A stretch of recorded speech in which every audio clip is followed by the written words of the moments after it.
Welcome to the International School of Tailoring. My name is Reza and this is going to be your 23rd lesson of our How to Make a Bespoke Jacket series.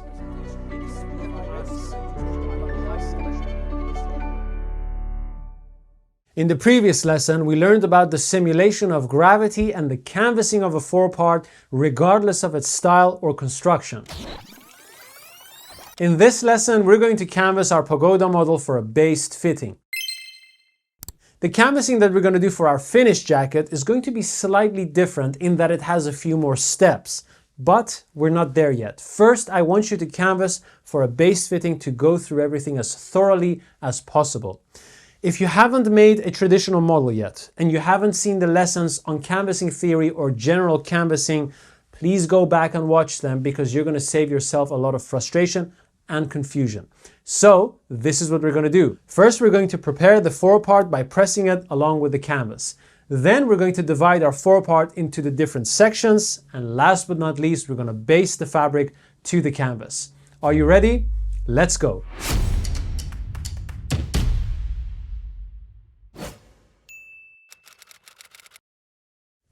The first thing we have to do is to press our canvas and smooth out the bubble that we have right here. We have two darts. One of them is there for aesthetic reasons, so we don't really want to make it as acute as it is now. What we want to do is to smooth it out. So follow through. The first thing we have to do is to first give everything a good press so that the canvas is a bit hot. When an area is hot, it will absorb moisture a lot better. We have already shrunk our canvas, but we still want to make sure that there is no more shrinkage left in it. So a little bit of spraying is absolutely fine. Then go over the area that you just sprayed and do that with all the different areas. I assume you already know how to press the canvas because we've already covered that in the lesson of general canvassing. Press the area below the chest. Leave that little wave be there. Move over to the side, lapel area, shoulder. Now we're just heating up the canvas and giving it some steam with the spray bottle. I don't recommend you do this with a steam iron. I really recommend you use water because water affects the yarns very differently than steam does. So now we want to smooth this out. This is how we're going to do it. Put some water on there, not too much. And then I want you to start from the side and bring your iron in and go slightly over the area of the front dart. Like so. You will feel as if you are stretching out the canvas or are distorting it in some way, okay? That's fine. Just don't keep your iron too long on it. We'll do the same, starting from the front, moving over to the side, like so. Don't go all the way, of course, just a little bit. Then flip the chest up, flatten this area and do the same from top to bottom. You see that there is resistance in the canvas. You can't go too far down. This is why you don't want your zigzags to be too open because that pressure will open up the cuts.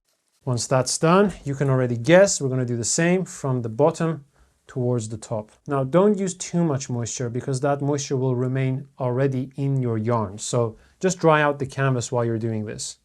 And now grab your ham, put your canvas on the ham, and if you don't have a ham, watch lesson 3 in which I show you exactly how to make a ham like this. Now, once you've got your canvas on the ham, position this roundness towards the side or at the top where it fills it in. And then I want you to press this area while it's being filled up by the ham. Now, we're going to do it bit by bit. So move the canvas over the ham, make sure you don't have empty gaps.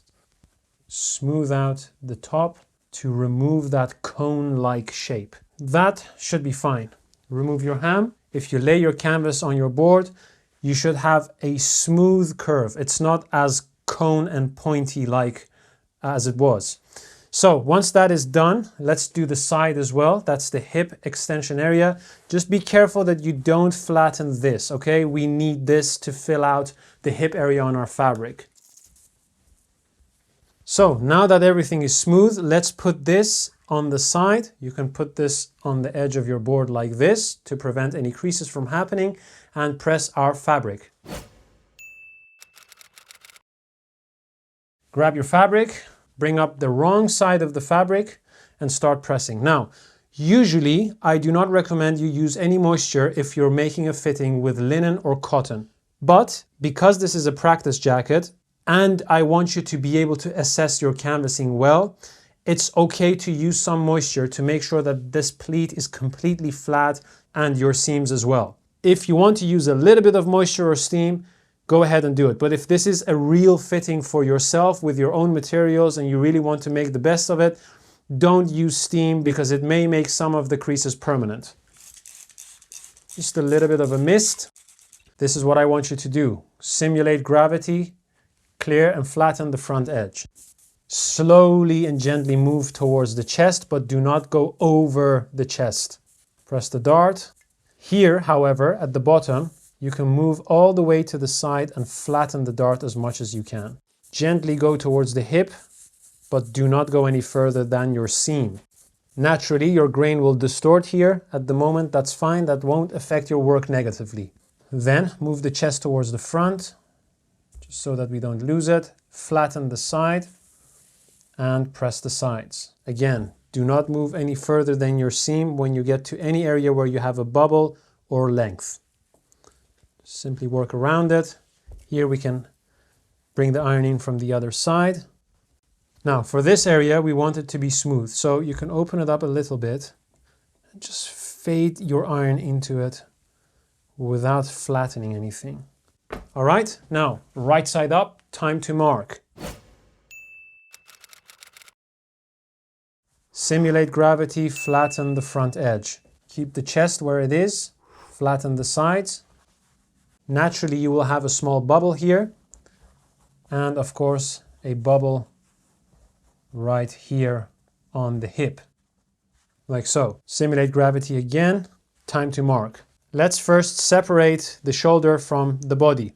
5/8 below your gorge, that's the line that is marking the top of the lapel. 5/8 below that, that's 1.5 centimeters, and there you have your first mark. Then use quick measures, 2 inches, all around the armhole, that's 5 centimeters. Connect your marking below the gorge to the markings below the armhole.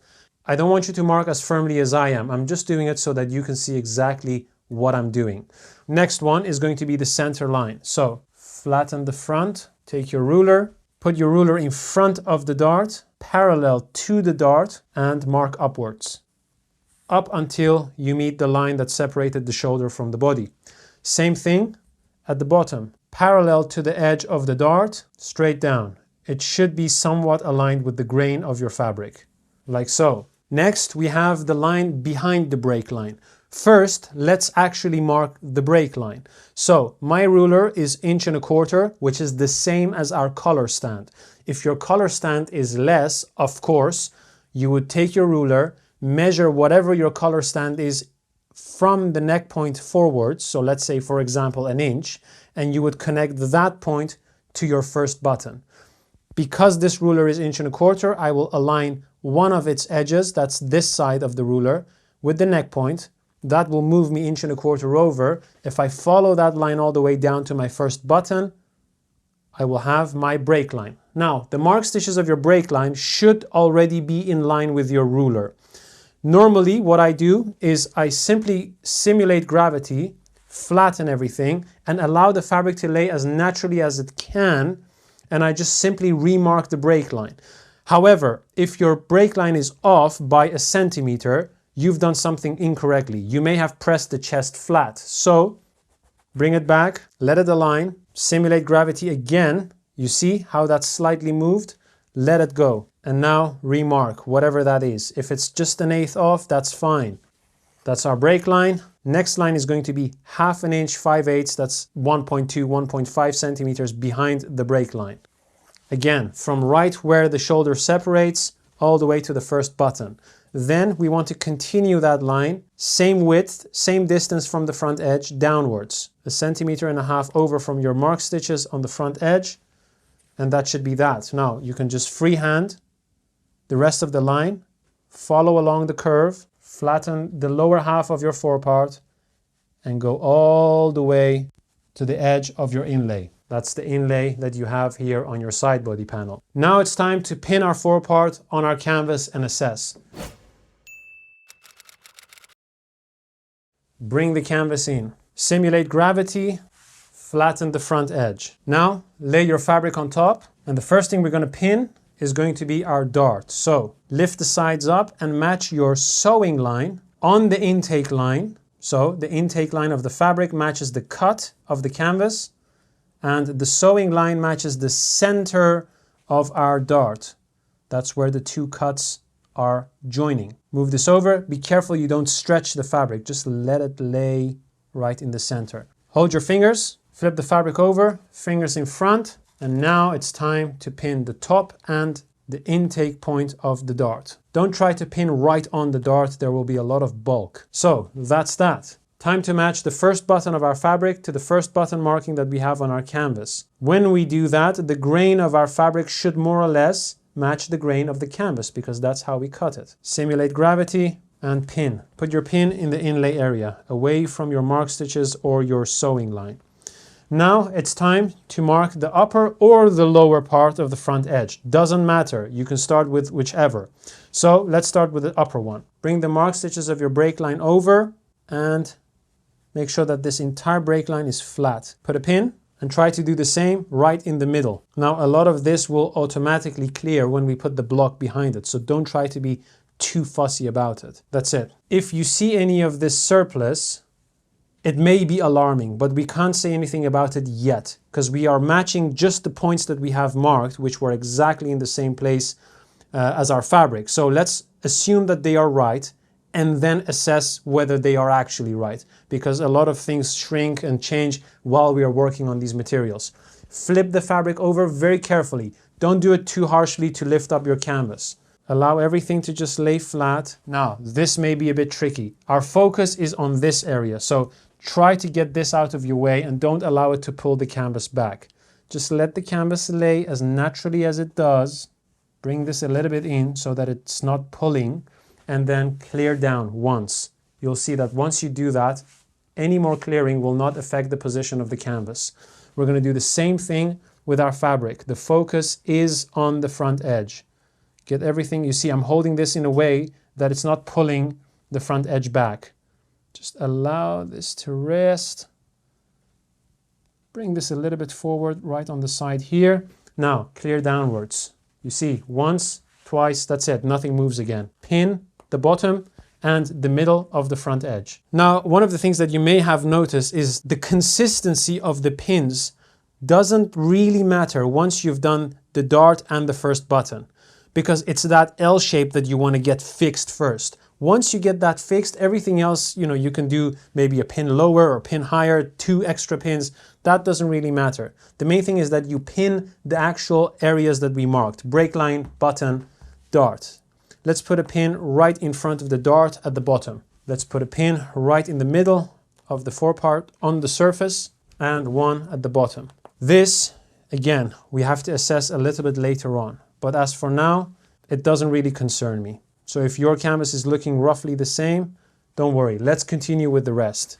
Now that we know where our canvas is, we can mark our last line, which is going to be the line that attaches the side. So this is what we're going to do. Flip your fabric over and expose the canvas. Grab the canvas and lift it up until this side is completely flat. Once that is the case, put a pin right below your cut, like so, and then hold your thumb on the pin that you have right at the top of the dart and clear your fabric all the way to the side. That can be difficult when you have the bubble right here, because you need to know what you're doing. So move everything towards the front to keep that area flat, like so. Then push. As you're pushing, there will be a limit to how much the fabric is actually stretching. You want to pull until the fabric stops stretching. Okay, so my thumb is here. I push against the seam and then the fabric stops. I don't try to go any further than that, okay? Make sure the side is flat. Push over, that's it. Now, sometimes the grain of your fabric goes downwards. If it's not matching the grain of your canvas, just move it a little bit upwards, but be careful you're not pulling this too far upwards like that. You should not have too many diagonal lines here. So neither should it be going down. So try to keep it as straight as possible. So that is straight. Any higher is going to cause diagonal lines. Put a pin right below the armhole, and that's it. Now, time to do the sides. You can, if you want, flip the chest up like so, and put a pin right in the middle of your front side. And what you'll notice is that the same area where we took our darts out on the canvas, we have some surplus. Now, depending on how big your dart is and what kind of fabric you're using, this surplus will be either smaller or bigger or a lot more difficult to compress. We are right on the limit. Anything more than this would result in a disaster. So if you're working on a velvet or a cotton, I highly recommend you don't make a very big dart on the front side unless you have that same dart on the fabric. If, however, you're working on a very loosely woven boucle fabric or a wool, this is easily compressed away. Now, let's do the sides. The sides should be done on a ham because it's a round shape and we want the relative layer length to be done correctly. So, grab your ham, put your forepart on the ham, carefully clear the hip area, make sure you don't stab yourself with the pins, and make sure that the mark stitches of the bottom are not going over the ham, so you're not here, like so. Have them resting on the surface of the ham. And if you notice, the wider part of the ham is lower. This is what we're going to do. Pin right where your canvas starts, which is about here, while keeping the sides flat as well. 1, 2, 3. Then move the canvas and the forepart on the ham so that the natural weave of the fabric finds its way in the best optimum place. Then simply flatten and clear around the ham and continue pinning. Just make sure you're actually pinning your canvas and not any higher, because then you're only catching your cloth. So 1, 2, 3. That's it. Move further. Pin. 1, 2. The canvas is getting narrower, so our pins are reduced. The last two are going to be right on the edge. That is our sides canvassed as well. Remove your ham, mark your line. From here, feel where the edge of your canvas is. That's roughly speaking here. Move down in front of the edge of your seam, make a square shape, and then feel where the edge of the canvas is on the side. 1/2 inch over that, roughly speaking, is going to be this mark. And now what we can do is to just simply curve into that mark and go all the way straight down. You can use a ruler for that. That line should be parallel to your center line. Lift up the forepart and flatten the bottom. Grab your ruler again and follow a line about 1/2 inch below the edge of your canvas all the way upwards. So here is 1/2 inch below the edge of the canvas and here. So a straight line through those points should be that. And mark. Careful for your pins, they will break your chalk. Let's pick this up and have a quick assessment and see whether this area is of any concern and whether we have to repin anything. If not, we can continue basting. Now, I want you to follow along with me. We're going to do this together. I want you to hold the canvas and the fabric from the neck point inlay area. And the first thing that we're going to do is we're going to pin the side body to the canvas so that we can also assess the sides without it falling down. There is a lot of weight here and nothing is holding that. So grab a pin, hold up the side body without any diagonal breaks or twists. Just gently allow the forepart to wrap over itself. Hold the side body inlay against the canvas and just pin it against the canvas from the other side. This should allow you to assess everything with both hands. Now, our focus is first and foremost going to be on the front edge. So, hold up the canvas from the neck point inlay area and look at the grain of the front edge. Is the grain going straight from the top to the bottom? Look at your canvas, look at your fabric. If so, great stuff. You should not see any pulls or distortions near the lapel, near the dart, or the front edge. Okay, now we're going to give it a shock test. So, make a quick up and down movement with your wrist and look at the front edge. Your canvas and your fabric should break as one. Sometimes, if your canvas is very rigid, it just feels like card. It all just moves up and down without any breaks or ripples. Does your canvas or your forepart look the same as what I have here? Do a few tests. If you see your fabric moving independently from your canvas, for example, a diagonal break, turn the forepart over and see if the same happens with the canvas on the other side. Okay? Now, the next test is going to be the break. Get the forepart in your hands and break it while you're going downwards. Do you feel any tension? Do you feel any bubbles? It should all feel as one. It should simply roll over in your hands without any weirdness. Nothing too rigid, nothing breaking, nothing cracking, nothing bubbling. Okay? Does it visually look the same as what I have when I do this? You may see a little bit of breaks here, but remember, pins are hard metal pieces. They may create bubbles on their own, but it's very different than a bubble that is there because you have pinned something wrong, okay? So after that, we're going to do a twisting motion. So just simply twist the forepart like this and have a look at the front edge. Do you see any weird breaks? It should all just hang down without any effort. Do you see anything happening here? Do you see anything on the sides? Does it look the same as mine? Okay, great. Now it's time to assess the sides. One of the things that you're going to notice is going to be this massive ripple right here. Why do we have this here? Well, simple. We took out the dart on the canvas. We did not take that dart out on the fabric. If you're working on a ladies model, as you saw in the general canvassing lesson, and you have a dart or a separate panel that includes a dart in that area, you will not have this surplus, okay? So what's going to happen with this is we're going to compress this. This is falling on the bias, which is easily compressed. If you're working on a wool fabric, that's a piece of cake. But if it's a cotton or velvet or anything of the kind, maybe even a different type of linen, then this is going to be really the max. You're not going to have any more than this, okay? So, do you have any fabric trapped above the cut that you have right around the dart? If not, great. If you have a bubble there, simply lift up the fabric a bit more and then pin it in place.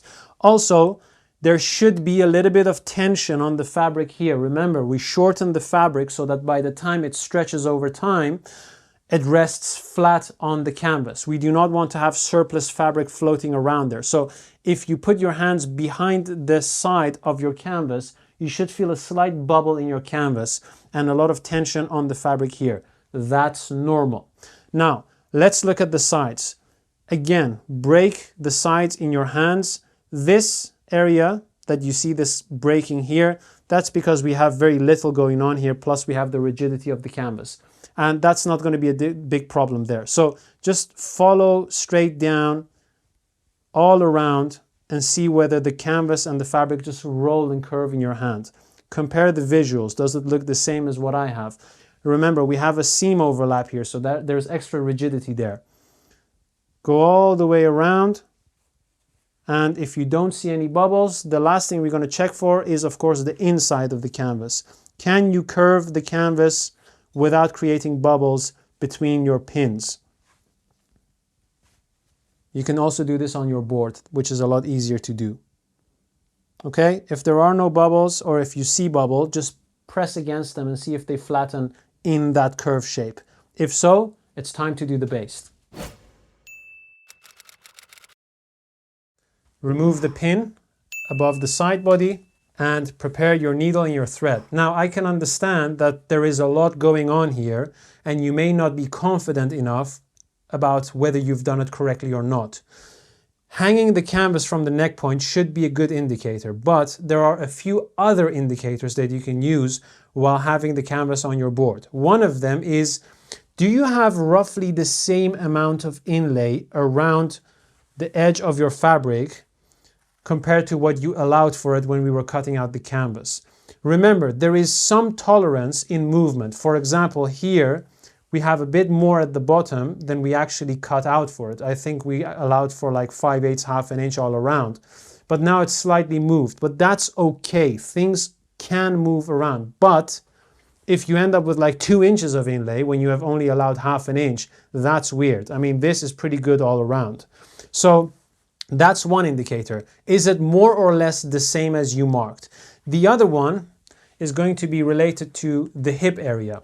If you bend your canvas over all around, your canvas should simply flow into a curve without having any bubbles in between. Now, when we finish the jacket, we are actually going to focus a bit more on the relative layer length that creates that curve around the hip and the front edge. So you're going to have a bit more cloth at the top and a bit less canvas at the bottom, which will make it easier for the canvas to roll over without any bubbles. At the moment, we may get a few small bubbles here and there, but it shouldn't be anything too much. You should be able to just press it flat. The same goes for here. Be careful that you don't have any twists. So for example, your canvas should not be doing this, okay? Or that, or whatever. It should just all be kind of like falling straight down along the grid of your weave. So if that's all set, let's begin with our basting. Thread your needle. Let's start from the center line. Move the chest up, flatten the area around your line, and let that wave that we have on the front side sit as closely to the dart on the canvas as possible, okay? Now, not one big back tack, like so. Stitch length 1 inch. Move downwards towards the top point of the dart, like so. It's okay to baste over these little waves that we have right in this area. Then, when you get close to the top point of the dart, flatten the dart and lift the entire chest upwards in front of it. Now, in front of the dart, our stitch length is going to be smaller, 1/4 inch. So is going to be the bite size. Remove any pins that are in your way. There's going to be a lot of pressure because of all the bulk, and a big stitch will not hold that area sufficiently. Therefore, we need a smaller stitch.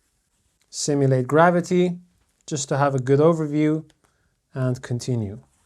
Now, because we're not finishing our jacket yet, we won't do any back tacks around our pockets. Just baste through them. When we reach the bottom of the dart, you can go back to your 1 inch stitch length. That's 2.5 centimeters. When you get to the bottom, prevent your stitches from being tight. You can test that by running your fingers through your basting line and allowing any trapped fabric to escape. Back tack twice. That's our center line done. Time to do the next line. Thread your needle. Block behind and hollow this area. Okay, so your front edge and the upper half of your forepart should be able to lay flat. Do not remove these 2 pins yet. If everything is nice and flat, start right on the line behind your break line where it connects to the line that separates the shoulder from the body. Big back tack once. Stitch length 1/2 inch, baste down. If you have to move this by simulating gravity, feel free to do so. Do not allow any bubbles to be trapped there. Everything should be cleared and flat. The purpose of the block is to clear the fabric as one. Now, when you get close to your pins, feel free to remove them. Again, no back tacks around our outbreast pocket. First of all, this is the right side on men's jacket. We don't have them on the right side. And secondly, this is a base fitting. We won't do any pockets yet. Now, we are reaching the area between the top point of the dart and the intake point. In the middle, between those 2 points, we're going to remove the block. Keep your eye out for that. Once we get there, remove the block. Simulate gravity and lift up the chest, like so. Remove the pin in front of the button and all the pins on your front edge. Simulate gravity, brush down once, nice and easy, continue basting. Every once in a while, simulate gravity, continue basting down with the same stitch length. As you notice, I'm not clearing anything with my fingers. I'm not clearing and then basting. Just simulate gravity, make sure everything is sitting without any bubbles trapped. We are not going to put any bubbles there yet. That's for the finished jacket. If you suspect your stitches from being tight, stop what you're doing, run your finger with a firm pressure over your bastings and allow any trapped fabric to release itself. Then continue. Once you get to the bottom, lift up the bottom as we do with the chest, allow it to lay flat, get it out of the way and continue. Now I want you to stop right in front of your seam. Remove the pins at the bottom and it's now time to baste our third line. Lift up the chest and flatten that area. Remove your pin, thread your needle, put a knot in there, and let's begin right where our basting behind the break line started. Big bite, 1 back tack. Stitch length, 1/2 inch.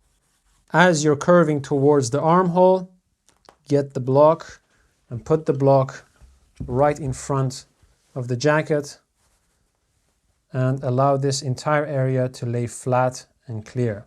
Now, here is the tricky part if you haven't done this often. I want you to flatten the side, hold this ripple, pull it and push it downwards. So now it's distributed into 2 points. I want you to carefully baste over these waves, okay, with the same stitch length. You can also pin that so that you can use your hands to distribute everything. Once you're clear from that area, that's it. Continue. Flatten the sides, back tack once on the corner, back tack again on the second corner, remove the block, bring up the chest, flatten the side, bring everything to the front, all those extra lengths, make sure the side is flat as well, and continue with the same stitch length up until the waistline. That is exactly where the cut of your canvas is. From that point onwards, this is what I want you to do. Remove the 2 pins that you have, which are holding the side. Grab your ham, position the forepart on the ham with the narrow point facing the armhole. Clear. If this dart here is creating a bubble, simply press and clear with your iron and continue basting with a stitch length of 1 inch. Back tack twice with a big bite, and that's that.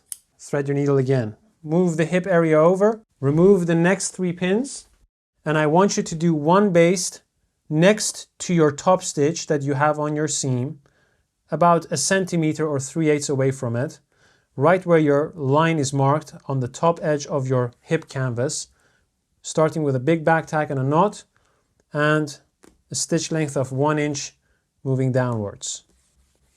Finish off with 2 back tacks, cut your thread, and now it is time to baste along this top line.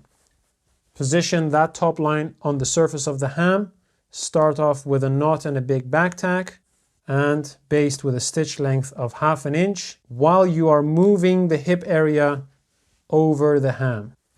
Like so, and really allow it to go over the ham. If you don't have a ham, I highly recommend you make one, because this is an essential tool of everything that you're going to do during your coat making process. Now, you could, if you're really stuck in the desert and you have to make a jacket, use your leg. So you would sit on a chair and bring this area while you have pinned everything in place and put it on your leg. Wear a heavy pair of jeans so that you don't stab yourself, and canvas this around your leg. But I really recommend you make a ham. An alternative would be to roll up a towel, put a few strings around it, and then do exactly the same.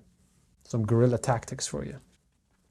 Be careful that these stitches are not tight at all. They will ruin the entire hip shape. Also, when you're positioning everything on the ham, don't position it diagonally. Always clear in the same direction as your grain, okay?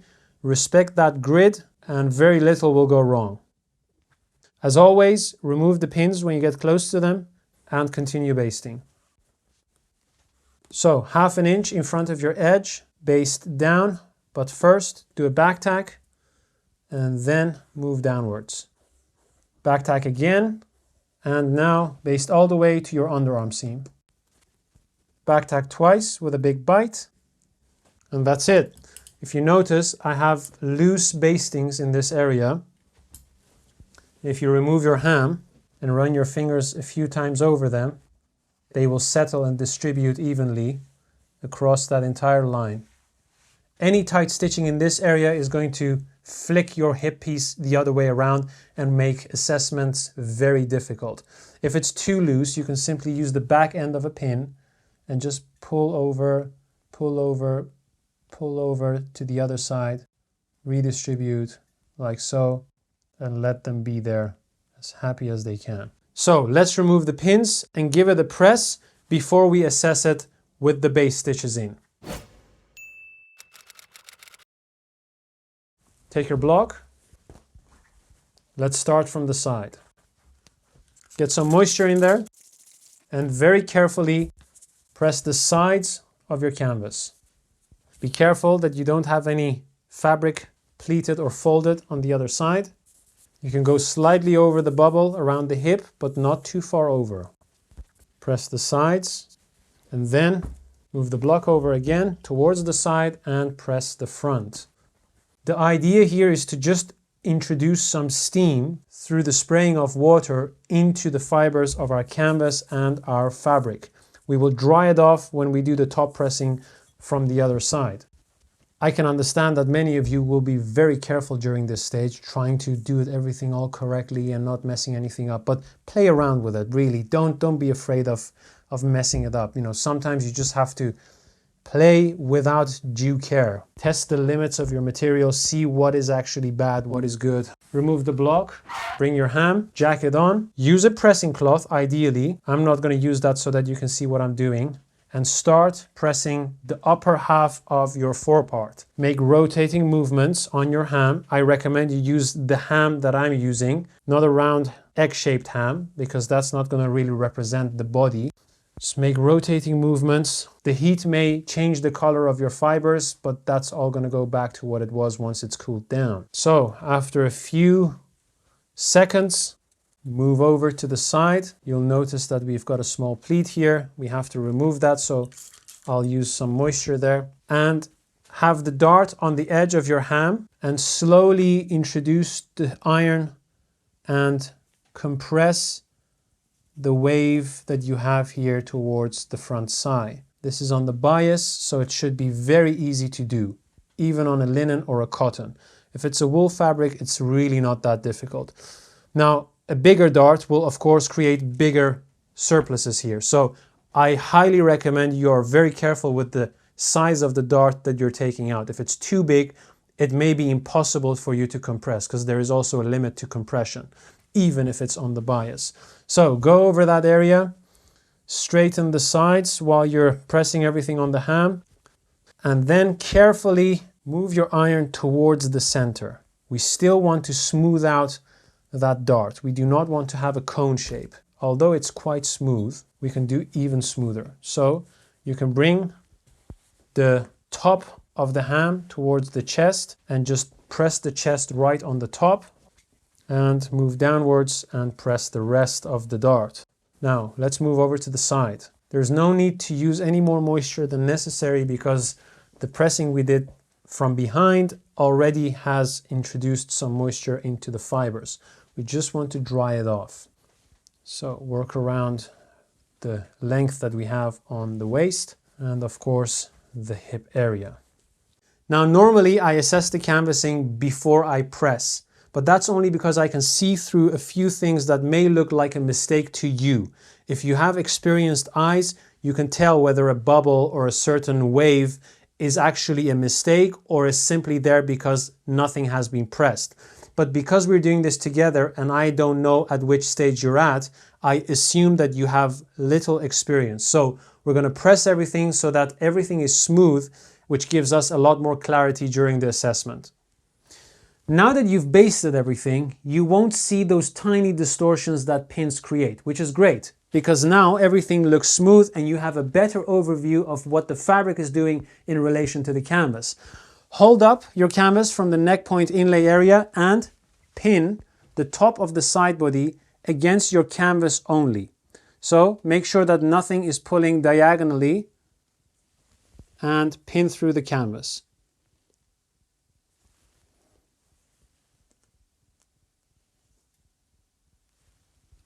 I've also put a pin right in the top corner of the shoulder so that it doesn't fall down and flap around. Okay, let's have a quick look. First of all, I want you to just hold up your forepart and compare your results with the results that I have while this is kind of like turning in the air.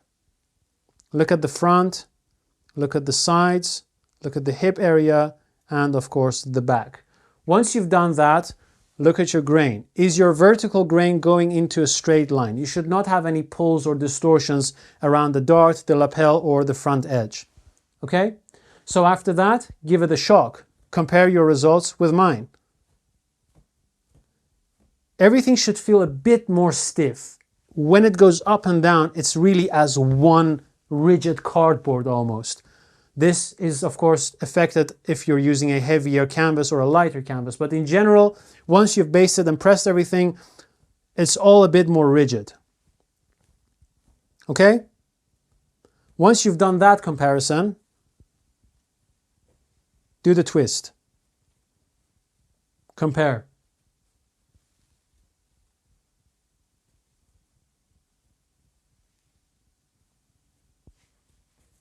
After that, it's time to hold it in your hand and just give it a break. Bend it around. Do you feel anything stiff? Any bubbles on the side, around the hips? Just go with your hands over it like that. Remember, this area is a bit more rigid, so see through that for now. And then the next thing to do is to look at the inside. Now this is easier assessed on the table, so we're going to do that on the table. But if everything is hanging like it is now, what I have in front of me, then you're on the right track. Your surplus around the side dart should be a lot less. If you're using a wool fabric, it should be 0, because that's easily compressed. But linen and cotton may be a slightly tiny wave there, which we can compress away and gather once we set the sleeves in. So as for now, if it's just a tiny bubble, don't worry about it, okay? So I would say let's assess the inside on the board and then do exactly the same with the other one. So again, on your board, everything is nice and smooth. If you simulate gravity, you can see that the shapes are really acting as one on the side and across.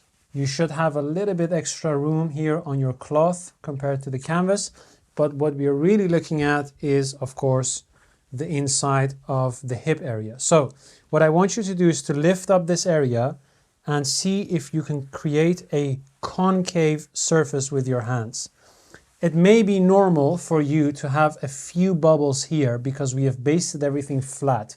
We have not done that relative layer length technique on the front edge area, which makes the cloth longer than the canvas. So therefore, when we bend it over, you might see a tiny bubble there, but it still should bend smoothly all the way around, okay? Do this from different angles and assess.